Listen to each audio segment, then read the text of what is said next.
نحمده ونصلي على رسوله الكريم أما بعد فأعوذ بالله من الشيطان الرجيم رب اشرح لي صدري ويسر لي أمري واحلل عقدة من لساني يفقهوا قولي رب زدني علما ربنا فقهنا في الدين اللهم إني أسألك علما نافعا وعملا متقبلا ورزقا طيبا واسعا السلام علیکم ورحمۃ اللہ وبرکاتہ۔ اچھا جی کلاس اس کو تھوڑا سا ہم ریپیٹ کر لیتے ہیں۔ آیت نمبر 12 میں جو کافر ہیں وہ مومنوں سے کہیں گے کہ ہمارے طریقے کی پیروی کرو، یعنی کہ ہمارا جو مذہب ہے اس کو اپنا لو، تو ہم کیا کریں گے، ہم تمہارے گناہوں کو اٹھا لیں گے، ہم ان کا بوجھ اٹھا لیں گے، حالانکہ وہ ان کے گناہوں کا بوجھ اٹھانے والے نہیں۔ اور یہاں سے پتہ چلتا ہے کہ یہ لوگ جھوٹے ہیں۔ ہمارا پارہ نمبر 20 چل رہا ہے، سورہ عنکبوت ہے اور آیت نمبر 13۔ وَلَا يَحْمِلُنَّ، وا میں نے اور، لام میں نے البتہ، یہ میں نے وہ، اور آگے حمل کہ البتہ وہ ضرور اٹھائیں گے، اسقالہم، اسقال، ثقل کہتے ہیں بوجھ کو، تو اسقالہم اپنے بوجھ، وہ اسقالن اور بوجھ، معا ساتھ، اسقالہم اپنے بوجھوں کے، ولا یسألن، اور البتہ یسألن اسآل، اسآل ہوتا ہے سوال، کہ وہ ضرور پوچھے جائیں گے یوم القیامتی، قیامت کے دن، اما اس کے بارے میں، کانو تھے وہ، یفترون افطرا کرتے تھے، جھوٹ بولتے تھے، بہتان باندھتے تھے۔ ٹھیک ہے جی، افطرا جھوٹ ہی کی قسم آ جاتی جس میں بہتان باندھا جاتے ہیں۔ تو با محاورہ ہو گیا، یہ اپنے بوجھ بھی اٹھائیں گے اور اپنے بوجھوں کے ساتھ اور لوگوں کے جو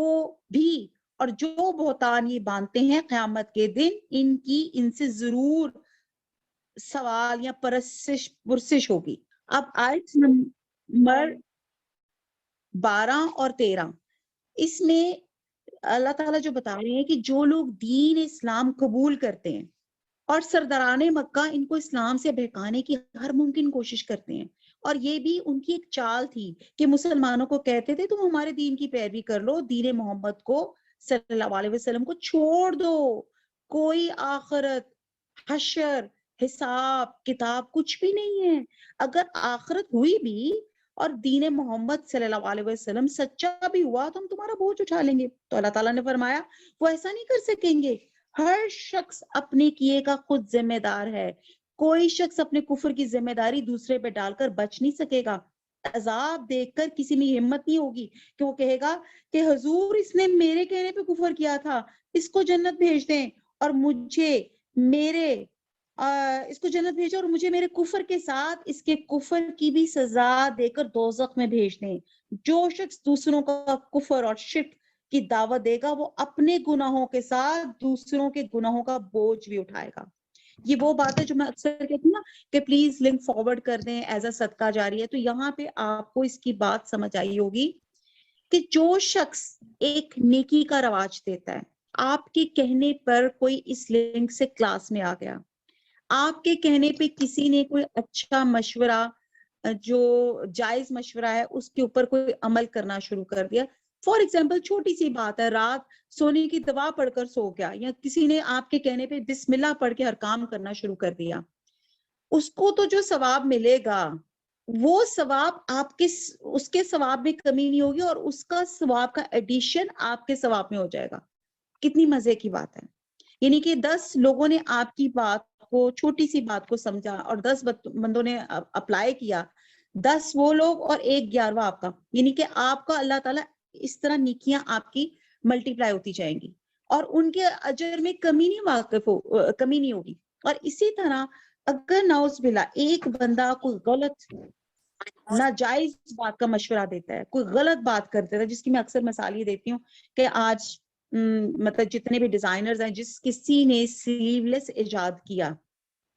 دنیا جہان میں جتنے لوگ رہتی دنیا تک جو جتنے لوگ سلیو لیس پہنیں گے وہ اس کا وہ بوجھ اٹھائے گا، اس کو گناہ کا وہ بوجھ اٹھائے گا کہ اس نے ایک فحاشی کو رواج دیا۔ اسی طرح جیسے دنیا کا پہلا قتل تھا حابیل قابیل کا، جو پہلے قتل کا دنیا میں جتنے قتل ہوئے ہوں گے وہ جو رواج ہے اس کا حصہ بھی قابیل کو جاننا پڑے گا کہ اس نے ایک قتل کا رواج دیا، ایک غلط بات کو رواج دیا. تو یہاں پہ آپ دیکھیں کہ بی پرٹیکولر، آپ کیا بات کر رہے ہیں، کیا فالو کر رہے ہیں. اگر ایک اچھی بات کو فالو کر رہے ہیں تو وہ اس کا ثواب ملٹی پلائی ہے، اور خدا نہ خواستہ اگر وہ غلط بات کو آپ فالو کر رہے ہیں دوسروں کو بھی کہہ رہے ہیں. اکثر جیسے ہوتا ہے نا، جو بندہ خود دوپٹہ نہیں لیتا دوسروں کے دوپٹے کھینچتا رہتا ہے، اتنی پیاری لگ رہی ہے ایسے دوپٹہ پیچھے کر لو، واٹ ایور یوں کر لو، یا کوئی اور ایسی بات. اس سے کیا فرق پڑتا ہے؟ کوئی بات نہیں، کون دیکھ رہا ہے. تو وہ کیا ہو جاتا ہے کہ آپ اپنا بوجھ تو اٹھائیں گی گناہ کا، دوسرے کا بوجھ بھی اٹھائیں گی. البتہ یوں ہو سکتا ہے کہ اگر ان لوگوں کے بہکانے سے کوئی شخص گمراہ ہو گیا تو گمراہ ہونے والے کو اپنی گمراہی کا عذاب دیا جائے گا، اور گمراہ کرنے والے کو دوہرا عذاب اس شکل میں ہوگا کہ ایک تو اس سے اپنی گمراہی کی سزا بھگتنی ہوگی، اور دوسرے اس گمراہ ہونے والے شخص کا حصہ بھی اس کو دیا جائے گا جسے اس نے گمراہ کیا تھا. منظر بن جریر اپنے باپ سے روایت کرتے ہیں کہ رسول صلی اللہ علیہ وسلم نے فرمایا کہ جس نے اسلام میں کوئی اچھا طریقہ جاری کیا اس کے لیے اس کے اپنے عمل کا بھی ثواب ہے، اور جو لوگ اس کے بعد اس طریقے پہ عمل کریں گے ان کا بھی ثواب ہے، اور عمل کرنے والوں کے ثواب میں کوئی کمی نہ ہوگی. اور جس نے اسلام میں کوئی بری طرح ڈالی اس پر اس کے اپنے عمل کا بھی بار ہے، اور ان لوگوں کا بھی جو اس کے بعد اس برے طریقے پہ عمل کریں، لیکن عمل کرنے والوں کے بوجھ میں کچھ کمی نہ ہوگی. یہ مسلم کی اوتھینٹک روایت ہے جو میں نے آپ کے سامنے اس کا مفہوم پیش کیا. مشرکوں کا یہ جو قول تھا کہ اللہ پہ افطرا، اس لحاظ سے مطلب جو بہتان کہہ رہے تھے کہ انہوں نے دراصل اللہ کے بتائے ہوئے عقیدہ آخرت، باس پرس اور گناہوں کی سزا، ان سب باتوں کا مذاق اڑایا تھا، جس سے اللہ کی آیات کی بھی تکذیب ہوتی ہے اور اس کے رسول کی بھی. یعنی کہ ان مشرکوں کے اپنے شرکیہ کارناموں کے علاوہ یہ اللہ پہ جو بہتان کا جرم مزید ان کے جرم میں اضافہ کر دیتا ہے، اور اس جرم کی ان سے باس پرس بھی ہوگی اور عذاب بھی ہوگا. تو یہ آج کی ہماری آیت نمبر 12 اور 13 تھی. آیت نمبر 14، اور لا قد البتہ تحقیق، ارسلنا ارسال سے ہے بھیجا، نہ ہم نے بھیجا نوح کو الا طرف، قوم ہی قوم اور ہی اپنی قوم کی طرف، فلا بیسا فا پسلا البتہ اور بیسا پس وہ رہا ٹھہرا، فیہم ان میں الف 1000 سناتن، اردو میں کہتے ہیں نا کتنے سن کی ہو گئی ہے، تو سن یہاں پہ کیا برس، سال، 1000 سال، اللہ مگر خمسینہ، خمس کہتے ہیں 5، تو یہاں پہ ہو گیا 50، خمسینہ 50، آما برس 50 برس، فاخذہم واپس اور اخذ کیا پکڑا، ہم ان کو پھر پکڑا ان کو، طوفان نے، وہم اور وہ ظالمون اور وہ ظالم تھے. آیت نمبر 14 سورہ عنکبوت، اس کی بامحاورہ دیکھتے ہیں کہ ہم نے نوح علیہ السلام کو ان کی قوم کی طرف بھیجا تو وہ ان میں 50 برس کم، 1000 بس، لیکن آپ اللہ کے نام کو، اسلام کو مطلب ہرا نہیں سکتے، ٹھیک ہے، اور تمہارا ہر چال جو ہے اللہ تعالیٰ ناکام بنا دیں گے. تو اب یہاں پہ حضرت نوح علیہ السلام کا جو ہے واقعہ شروع ہوتا ہے پھر سے، اور پچھلی آیات میں ان کفار کا ذکر ہو رہا تھا جو دور نبوی میں رسول صلی اللہ علیہ وسلم کے مخاطب اور مخالف تھے. آگے بعد دوسرے انبیاء اور ان کے مخالفین کا ذکر آ رہا ہے، اور ایسے واقعات کا آغاز حضرت نوح علیہ السلام سے کیا جا رہا ہے. اب ہم دیکھتے ہیں کہ حضرت نوح علیہ السلام ہی کیوں، ہم دیکھتے ہیں کہ حضرت نوح علیہ السلام کو 40 سال کی عمر میں نبوت حاصل ہوئی. 950 برس، جیسے یہاں پہ لکھا ہوا نا 1000 میں 50 کم، اس آیت میں لکھا ہوا ہے 950 برس آپ نے اپنی قوم کو تبلیغ کی، پھر طوفان نوح کے بعد آپ 60 برس زندہ رہے. اس لحاظ سے آپ کی حضرت نوح علیہ السلام کی جو عمر تھی 1050 برس بنتی ہے، اور انہوں نے اپنی عمر کا بیشتر حصہ اپنی قوم کو سمجھانے، ان سے بحث اور جدال میں گزار دیے. وہ لوگ گویا ان کفار مکہ سے بھی زیادہ بدبخت تھے. انہوں نے حضرت نوح علیہ السلام کو اتنا پریشان کیا, اتنی ان کے ناک میں دم کیا کہ حضرت نوح علیہ السلام نے ان سے تنگ آ کے, ان سے مایوس ہو کے اللہ سے بد دعا کی. اب آپ لوگ غلط نہ سمجھیے گا, مایوسی گناہ ہوتی ہے اور بد دعا بھی جو دینا ہوتی ہے وہ اچھی بات نہیں ہوتی. لیکن لک ایٹ, آپ کو سپین تو دیکھیں, 950 سال تک وہ لوگوں کو اللہ کی طرف بلاتے رہے, اور انہوں نے جو دعا بھی جو کی تھی وہ یوں کی تھی, یا اللہ ان پہ ایسی تباہی نازل فرما کہ ان میں سے ایک گھرانہ بھی زندہ نہ بچے. چنانچہ اللہ نے طوفان کے ذریعے اس قوم کو تباہ کر ڈالا. اب یہ واقعہ ہم بہت جگہ اس کو ہم تواتر سے بہت اسپیکٹ سے ہم پڑھ چکے ہیں. آیت نمبر 15, فا پس انجی نہ ہو, نجات دی نہ ہم نے ہو آپ کو, پس نجات دی ہم نے اس کو, وہ اصحابہ اور ان اصحاب اور والوں کو, کس کی, سفینہ تھی, سفینہ کہتے ہیں کشتی کو, کشتی والوں کی, وجعلناها اور وجعل اور بنایا نہ ہم نے ہا اس کو, اور ہم نے بنایا اس کو, آیاتن آیت نشانی, للعالمین عالم کے لیے یا دنیا والوں کے لیے. پھر ہم نے نوح اور کشتی والوں کو نجات دی اور کشتی کو اہل عالم کے لیے نشانی بنا دیا. اب حضرت نوح علیہ السلام نے 950 سال تک لوگوں کو اللہ کی دین کی دعوت دی, کفار کے ظلم سہتے رہے, پر ثابت قدم رہے. جب لوگ نہ مانے, طوفان آ گیا, تو جو لوگ حضرت نوح علیہ السلام پہ ایمان لائے تھے ان کو اللہ تعالیٰ نے کشتی پہ سوار ہونے کی اجازت دے دی. جو کشتی پہ سوار ہوئے وہ نجات پا گئے, اور اس کو تمام جہان والوں کے لیے عبرت کا نشان بنا دیا کہ حق مخالفت کرنے والوں کا ایسے انجام ہوتا ہے. تو یہاں پہ جو لفظ ہے نا, وجعلناہا, تو ہا کی ضمیر جو ہے نا, جو بعض اسکالرز کہتے ہیں وہ کشتی کی طرف بھی جاتی ہے. جیسے اس کا مطلب ہے کہ کشتی اس طوفان کے بعد طویل مدت تک جودی پہاڑ پر ہی ٹکی رہی. لوگ اسے دیکھتے رہے اور اس طوفان نوح اور مجرم قوم کے انجام کو یاد ان کی تازہ ہوتی رہی. اور اسی وجہ النہا, ہا ہی کی ضمیر سے بعض اسکالرز کہتے ہیں کہ اس پورے قصے قوم نوح کی طرف سمبولائز کرتی ہے. تو اس صورت میں اس کا مطلب یہ ہوگا کہ اس قوم کی سرکشی, پھر ان کی سرکشی کا جو دردناک انجام تھا, یہ اللہ تعالیٰ نے بعد میں آنے والے لوگوں کے لیے ایک عبرت, ایک نشانی بنا دیا تاکہ لوگ اس واقعے سے کچھ سبق سیکھ سکیں. اچھا جی, اب ہم یہ دیکھتے ہیں کہ